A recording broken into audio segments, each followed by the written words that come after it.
muchísimas gracias por esta amable invitación. La verdad es que al ver aquí la pantalla, pues uno se imagina, uno recuerda gratamente los eventos en los que hemos tenido la oportunidad de compartir, todos los queridos amigos que se encuentran en esta aula virtual de Zoom. Y la verdad que es una verdadera alegría y es un verdadero honor para mí poder participar en este evento que me parece pues muy apropiado, me parece muy oportuno el rendir un merecido homenaje al querido profesor, al querido amigo, profesor doctor Agustín Gordillo, que efectivamente fue mi maestro. Hace exactamente 19 años que yo llegué a la ciudad de Buenos Aires. Tenía planeado estudiar primero mi doctorado en España, pero pues también por otro grande maestro, por una recomendación del querido doctor Jorge Fernández Ruiz, yo me fui a estudiar mi doctorado a la Universidad de Buenos Aires, a la Facultad de Derecho, y es una de las decisiones más importantes que he tomado en mi vida y de la cual pues me alegro mucho y estoy muy agradecido y muy contento con mis dos maestros. También quiero manifestar mi alegría de ver aquí a diferentes colegas, todos queridos amigos, al doctor Luis Humberto Delgadillo Gutiérrez, al querido maestro Manuel Lucero Espinosa, con quien también hemos compartido en muchas ocasiones, a mi querido amigo Luis José Béjar, que es una alegría, como siempre, saludarlo y verlo, al maestro Mar Herrera, al doctor Carlos Matute, a mi querido amigo y colega Carlos Villanueva, un verdadero honor. Y desde luego a mis queridos amigos de Argentina, que aquí veo también en el aula, a Guillermo Risi y a Nicolás Diana, con quien compartimos las clases con el doctor Agustín Gordillo, y también pues una que otra cascarita en la Universidad de Buenos Aires. Entonces, pues creo que el tema que me han asignado es muy bonito, es un tema muy importante, el de la investigación jurídica administrativa para enfrentar la nueva normalidad.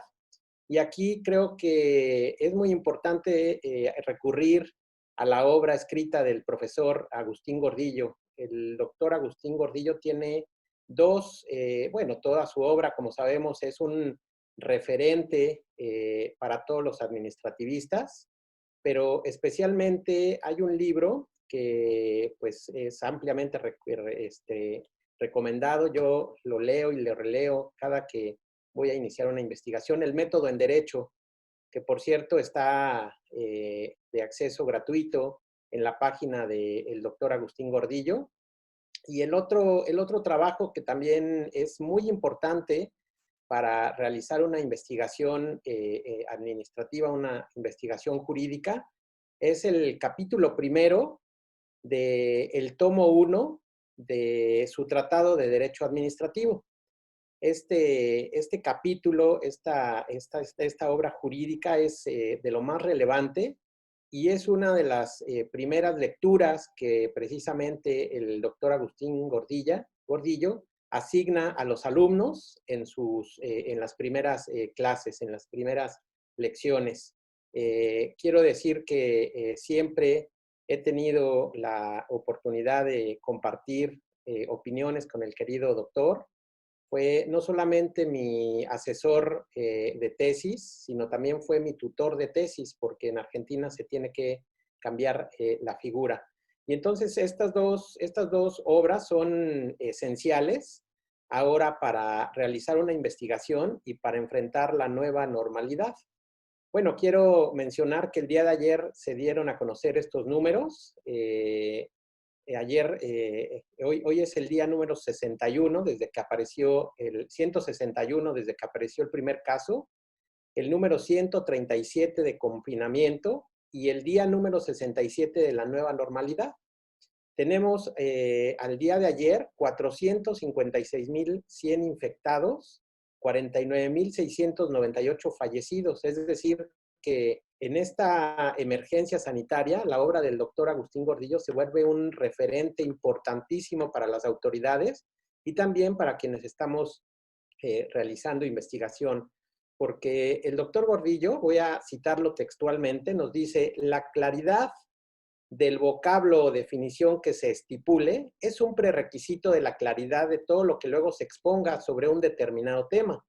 Una definición, apunta el doctor Gordillo, siguiendo siempre al gran Popper, no puede establecer el significado de un término. Estos, por muchas razones, serán posiblemente tan vagos y confusos como los términos con los cuales comenzáramos todos los términos que realmente son necesitados, son términos indefinidos. La definición de las palabras, por ejemplo, acto administrativo, función administrativa, derecho administrativo, etcétera, será casi siempre una cuestión de libertad de estipulación, pero esto no significa que carezca de importancia ni que pueda hacerse demasiado arbitrariamente. Tiene importancia porque según el uso que demos a la expresión, así deberemos aplicar luego todas las demás consecuencias jurídicas pertinentes. Si no está bien claro qué entendemos cada uno de nosotros por acto, contrato o reglamento administrativo, o en qué sentido empleamos la palabra, menos claro estará cualquier cosa que digamos sobre sus nulidades, vicios, extinción, etc. Entonces, el manejo de la emergencia pues está plagado de indefiniciones. Se utilizan los conceptos, pero no nos da previamente la autoridad o no utiliza esas definiciones y esos conceptos conforme a una terminología previamente establecida. Entonces, por eso doy los números, ¿sí? Que son terribles al día de hoy, porque el manejo tanto político como jurídico de la emergencia, pues ha sido un desastre en nuestro país. Por eso es muy importante recordar estas palabras que nos señala el profesor Agustín Gordillo, porque creo que en algunos estados de la República y en la propia federación se confunde lo que es una emergencia sanitaria con un estado de emergencia o con un estado de excepción. Tampoco tienen muy claro, como lo hemos podido observar, que el legislador tiene competencia y tiene facultad para dictar reglas generales para hacer frente a esta emergencia. Uno de los países que ha tenido un trato pues muy ejemplar en esta emergencia es precisamente Argentina. Ayer lo publicaban en el diario La Jornada, precisamente porque la competencia para hacer frente a esta situación de emergencia la estableció desde diciembre del año 2019 el Congreso por una ley. Nosotros tendríamos que haber sacado también publicado una ley por parte del Congreso de la Unión y ahí otorgarle facultades al presidente de la República para que hiciera frente a esta emergencia. Pero vemos que pues primero hubo una gran cantidad de amparos presentados en diferentes juzgados de la República y creo que eso no se ha dicho en las noticias, pero creo que también los amparos motivaron, obligaron a la autoridad, al presidente de la República, al Consejo de Salubridad General, a que emitiera, a que expidiera los acuerdos y los decretos de emergencia sanitaria. También creo que una de las situaciones pues, más peligrosas que estamos viviendo es estos acuerdos y decretos que están publicando tanto en los estados de la República como también en los municipios, porque están imponiendo los gobernadores y los presidentes municipales, por medio de estos acuerdos, sanciones de tipo administrativo. El caso más paradigmático y más dramático es el del joven Giovanni López, ¿no? En Jalisco, seguramente lo recordarán, cómo él iba saliendo de su domicilio y los policías lo agarraron, lo golpearon y desafortunadamente de los golpes pues perdió la vida. Entonces creo que esto es muy importante porque definitivamente estamos viendo que la autoridad administrativa pues no tiene claro cómo utilizar estos conceptos. Entonces, no es lo mismo una emergencia sanitaria que un estado de emergencia o un estado de excepción, porque entonces no está teniendo claro que la facultad para establecer sanciones es de los congresos y que las autoridades administrativas, por medio de reglamentos administrativos, no pueden señalar este tipo de sanciones y menos privativas de la libertad. Entonces, creo que es muy importante para nosotros pues tener muy claro los conceptos sanción administrativa, estado de emergencia o estado de excepción y emergencia sanitaria. Y creo que no está bien delimitado, al menos no lo ha tenido muy claro la autoridad. Para que se pueda imponer una sanción, pues también es necesario, como todos sabemos, que se apliquen los principios de máxima taxatividad y de tipicidad. Entonces, pues se está estableciendo como una obligación para las personas el portar, ¿no? Por poner un ejemplo, el portar el cubrebocas. Y si las personas no portan no se ponen el cubrebocas, entonces se hacen acreedores según estos acuerdos, ya hay muchísimos en toda la República, se hacen acreedores de una diversidad de sanciones. Entonces, aquí ya estamos confundiendo también otra facultad que tiene el Estado, que es el de poder de policía y el de las visitas de verificación. Y también estamos confundiendo la función que tiene la policía como cuerpo de seguridad en un Estado, ¿no? Porque pues hay un acuerdo que recuerdo ahorita, que es una declaratoria de emergencia del municipio de Orizaba, en el estado de Veracruz, en donde se señalan pues una diversidad de prohibiciones casi de inmediato en el que se decretó la emergencia. Es de marzo esta declaratoria, y en el último artículo se le faculta a la policía para que pueda vigilar el cumplimiento de esta declaratoria.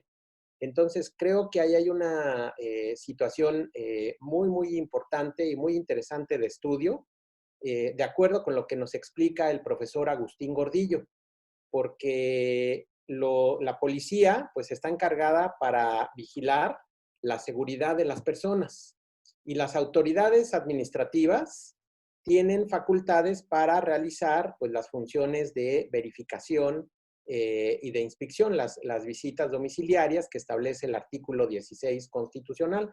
Entonces, en esta declaratoria, pero también lo podemos observar en una diversidad de decretos y acuerdos de las autoridades administrativas, no se señala es que esto es una cuestión de carácter administrativa y que en todo caso las autoridades sanitarias o las autoridades que tienen competencia en establecimientos mercantiles, porque también se establece algunas obligaciones para los dueños de establecimientos mercantiles, pues serían los facultados para poder realizar las visitas de verificación, y esas visitas de verificación tienen que seguir las reglas del artículo 16 constitucional, pero también de los criterios que ha venido señalando la Corte Interamericana y desde luego las reglas y los plazos que establece la Ley Federal de Procedimiento Administrativo y las leyes de procedimiento administrativo de cada uno de los estados. Entonces, pues corremos el riesgo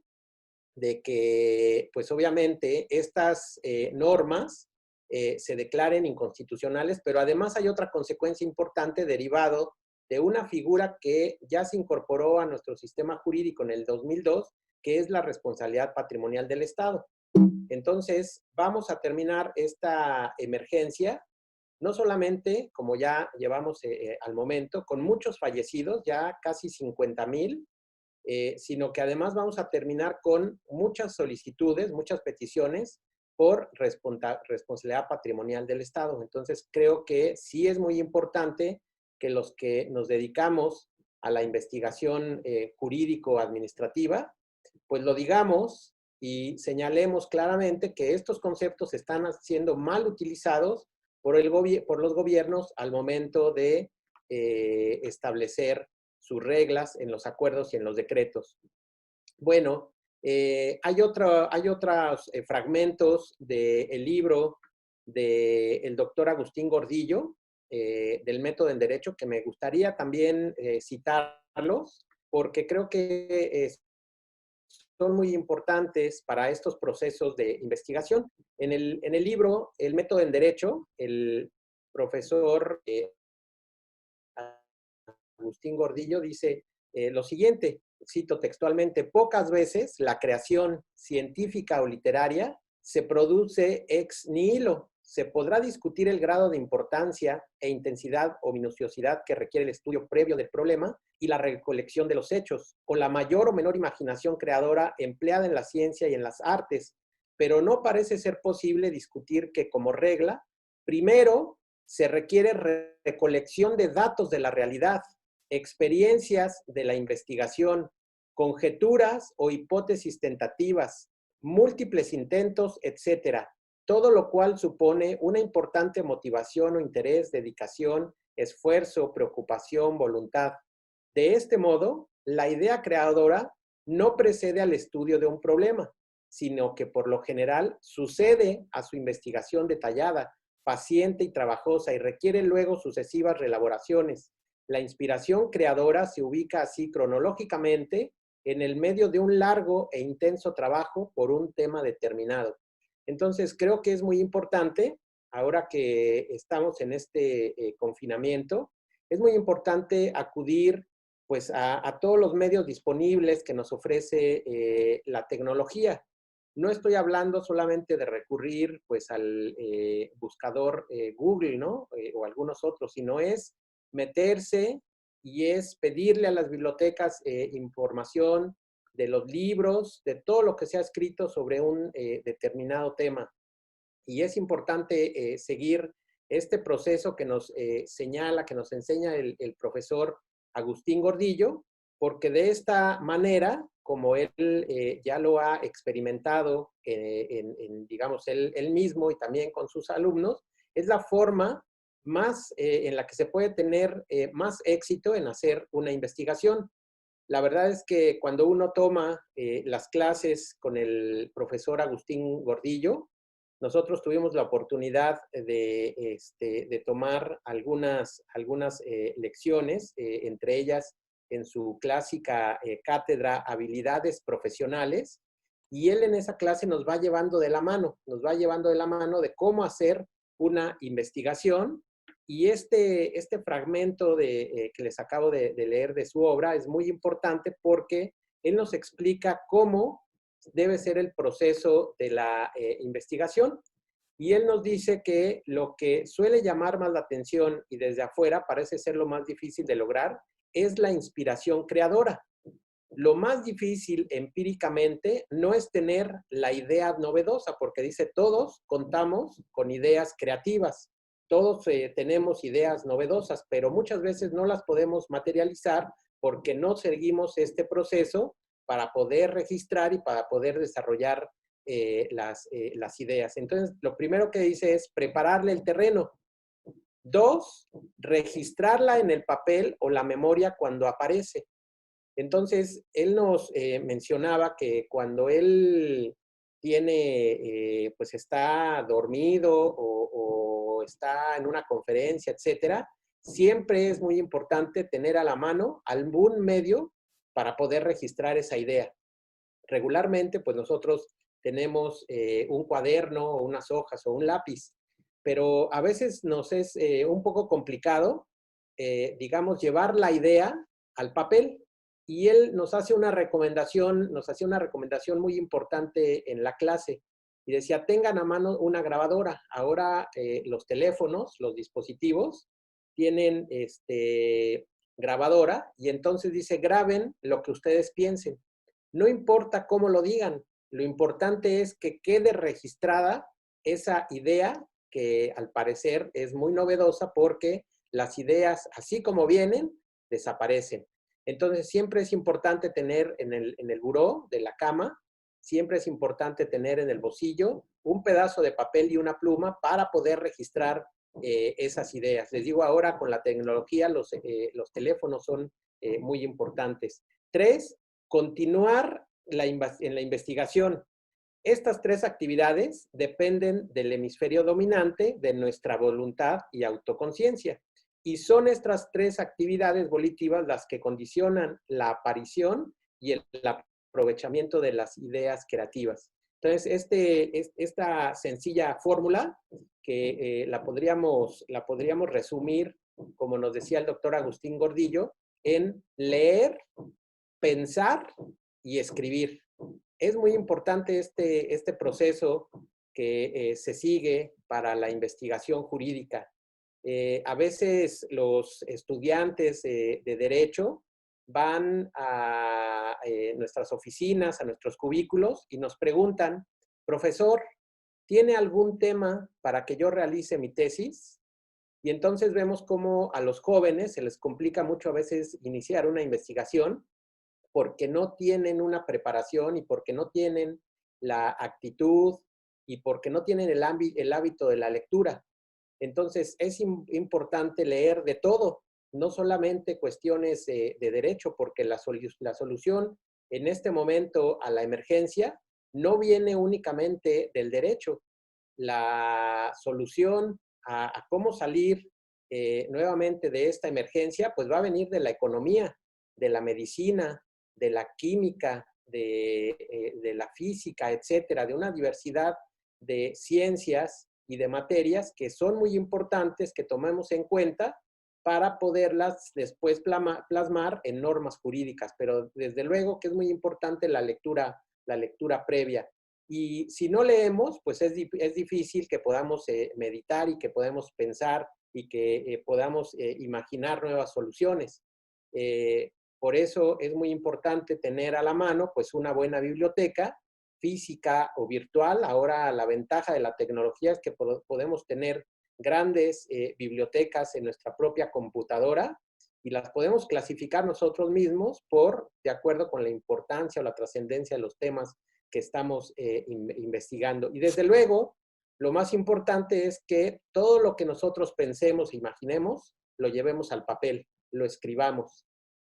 A veces pensamos que un capítulo o que un libro, que un artículo, lo vamos a poder redactar, como dicen por ahí, de una sola sentada, pero no.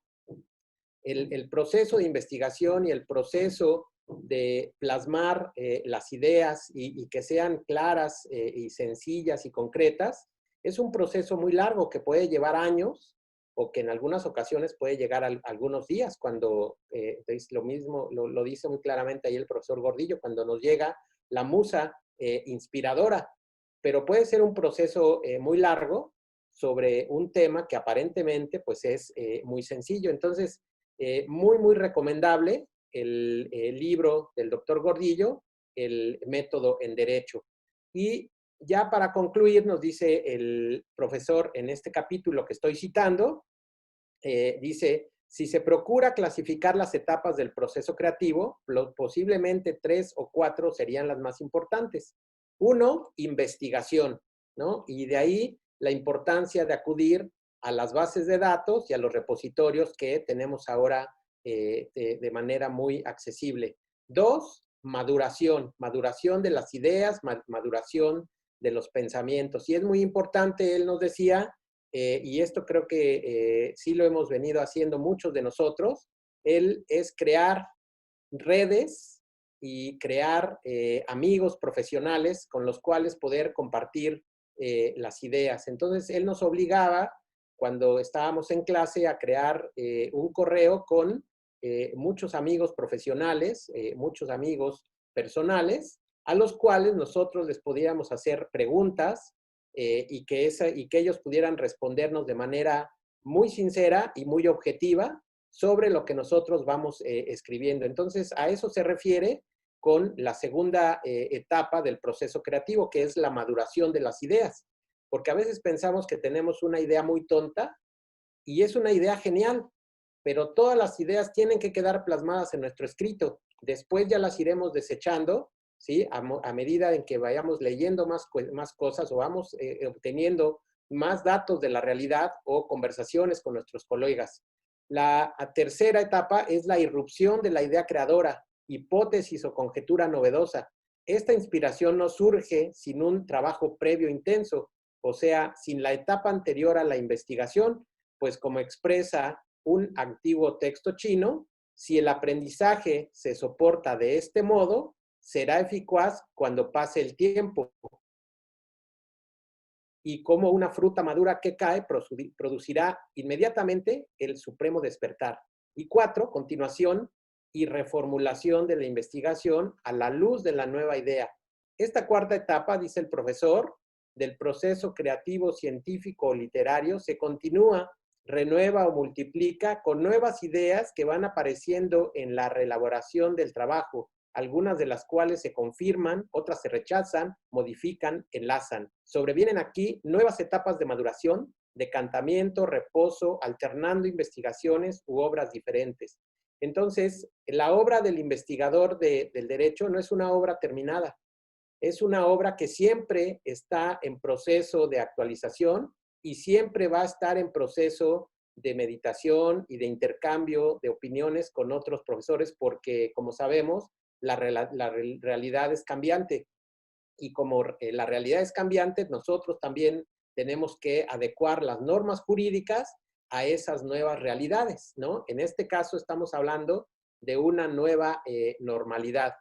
Yo veo que las autoridades están fallando en estos procesos de creación y de imaginación de soluciones.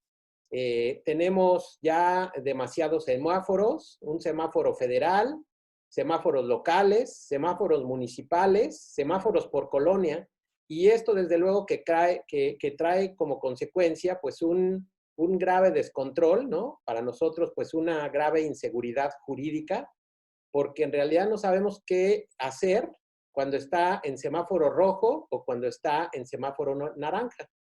Cuando pusieron el semáforo en color naranja, las personas salieron como si estuviera en semáforo verde, ¿no? Y entonces ahora están con las adecuaciones. Entonces, creo que esto es muy importante que lo tomen en cuenta las autoridades.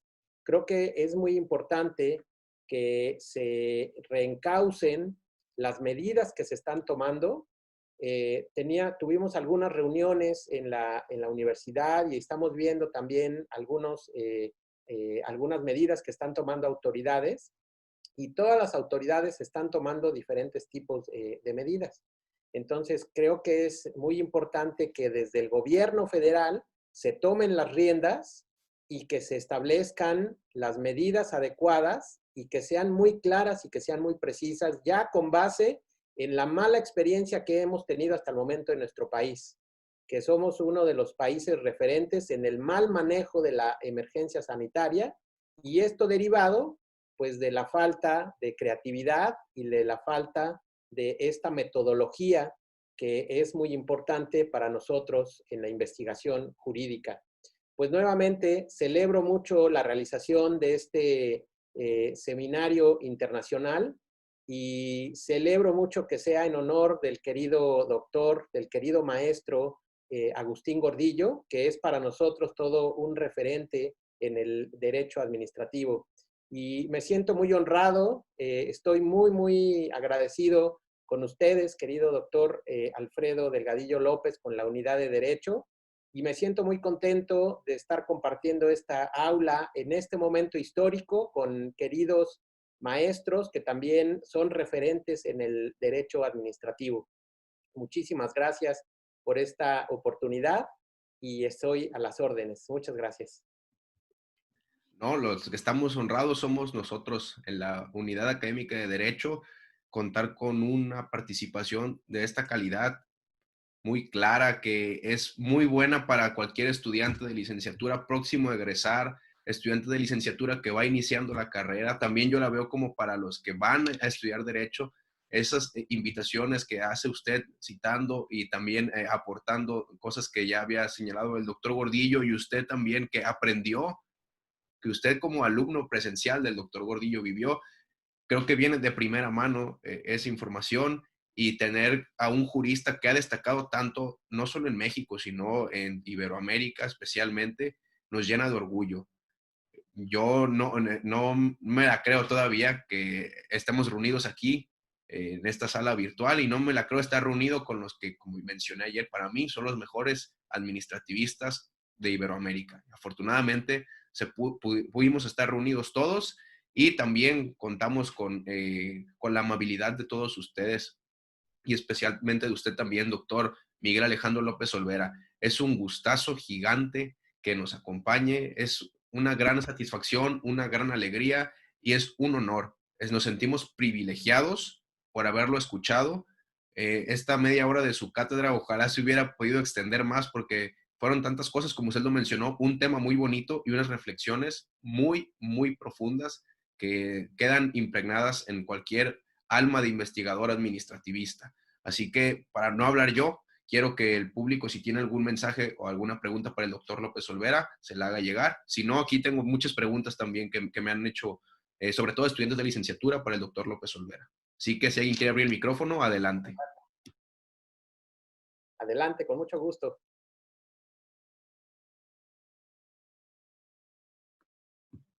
Bueno, si nadie de aquí de Zoom tiene alguna pregunta para el doctor López Olvera, paso a leer la que me hicieron, una de las que Estimado Alfredo, estimado profesor Delgadillo, yo quisiera plantearle una pregunta a mi querido amigo el doctor López Olvera. Primero felicitarlo por su magnífica charla. No puede ser más pertinente el tema que trata. Y sin embargo, yo quisiera plantearle una preocupación para escuchar su opinión. A mí me llama mucho la atención desde que empecé a impartir clases, la baja eficiencia terminal que tenemos de los alumnos en el proceso de tesis. Y veo con mucha preocupación que durante el periodo formativo, tanto en pregrado como en posgrado, no se les imparte una sólida formación que los prepare para acometer el proceso de investigación.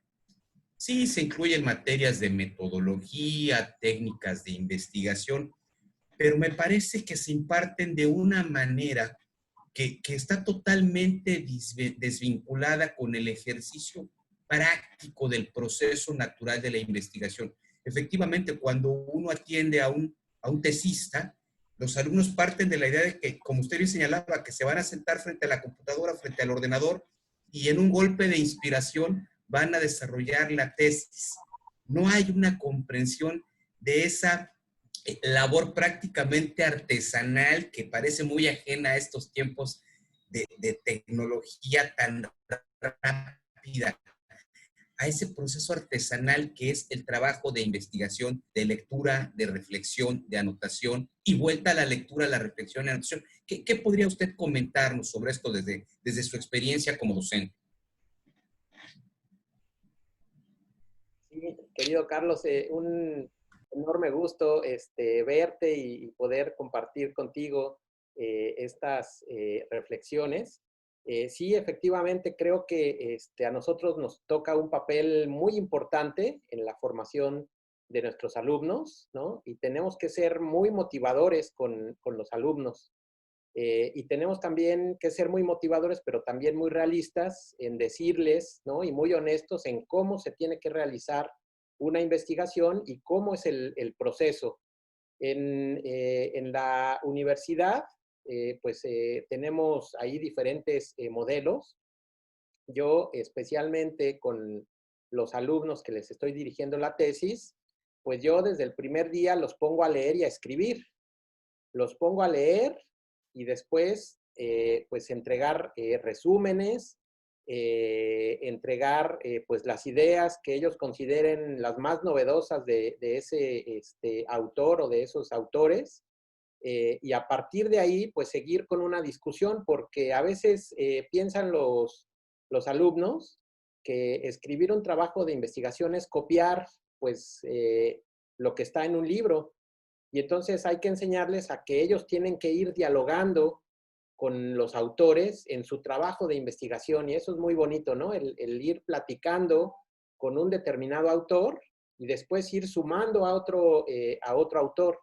En el libro del método en derecho del profesor Gordillo, él ahí nos narra cómo él va haciendo sus investigaciones.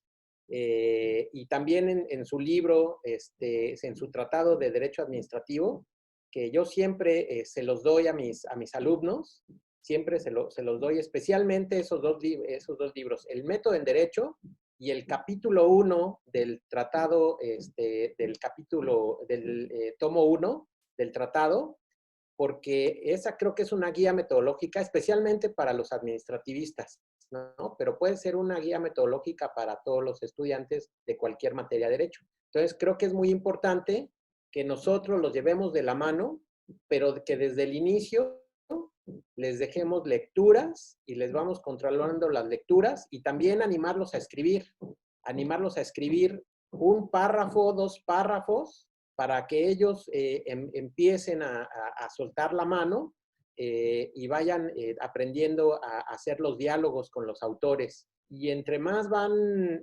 leyendo, pues más se van apasionando con su trabajo de investigación. Y también muy importante, ¿no? Lo que comentaba es, observen mucho la realidad, porque muchas veces se elaboran conceptos con base en otros conceptos que ya hicieron otros profesores.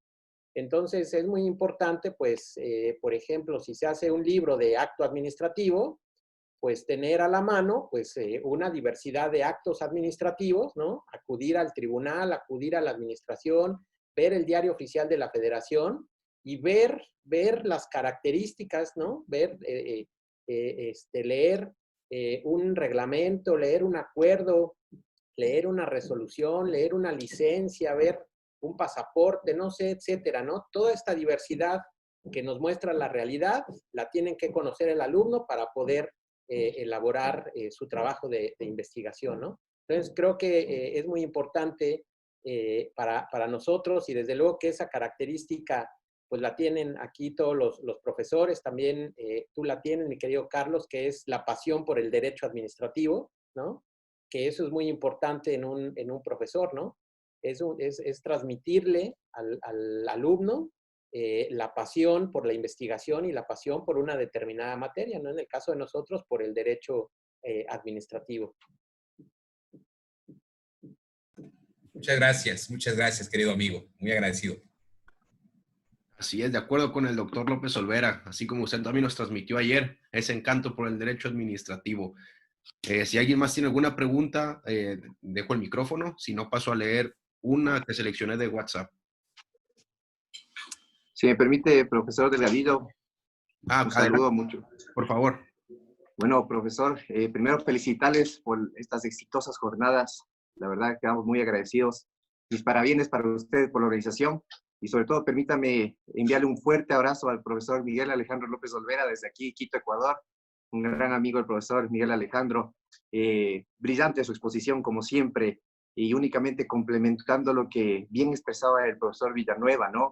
En el derecho me parece que también hay que tener en cuenta, cuando hablamos de la formación, sobre todo el pregrado, la importancia del tema de la práctica, ¿no es cierto? El ejercicio profesional ya en la práctica, porque si bien tenemos distinta normativa, doctrina, etcétera, pero si no vemos la realidad social, nuestra profesión es inmediatamente social, tal vez podremos tener ideas que no vayan acorde a la realidad, sobre todo a las necesidades. Como bien ha expresado el profesor Jaime Rodríguez Arana, ¿no? Si no ponemos a la dignidad del ser humano en el centro del derecho administrativo, pues estamos hablando de cualquier cosa. Y qué mejor que conocer así estas realidades. Únicamente para formularle este pequeño criterio al profesor Miguel Alejandro, un fuerte abrazo y otra vez felicitar a los organizadores. Excelente evento, magnífico. Muchas gracias. Sí, estimado Andrés, qué gusto saludarte. Muchas gracias por incorporarte a esta aula virtual. Y nada más recordar, si me permiten, muy rápidamente, recordar una de las propuestas y una de las recomendaciones que cuando yo llegué a estudiar mi doctorado a Argentina, me hizo el querido profesor Agustín Gordillo.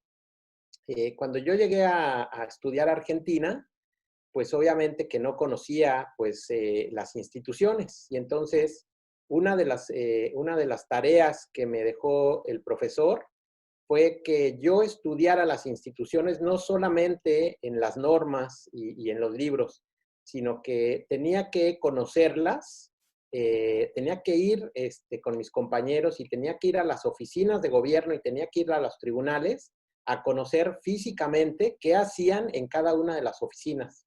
Porque me dijo, usted no puede irse de Argentina, y lo mismo hago en México, usted no puede irse de Argentina sin que conozca previamente las instituciones, pero no en el papel, no lo que dicen los autores, sino que tiene que ir y tiene que ver qué hacen en la Dirección General de Migraciones, y tiene que ir a ver qué hacen en los juzgados administrativos, y tiene que ir a ver qué hacen en la Cámara de Apelaciones, y tiene que ir a ver qué hacen en la Suprema Corte y cómo es la Suprema Corte por dentro, y platicar con los secretarios y ver los expedientes.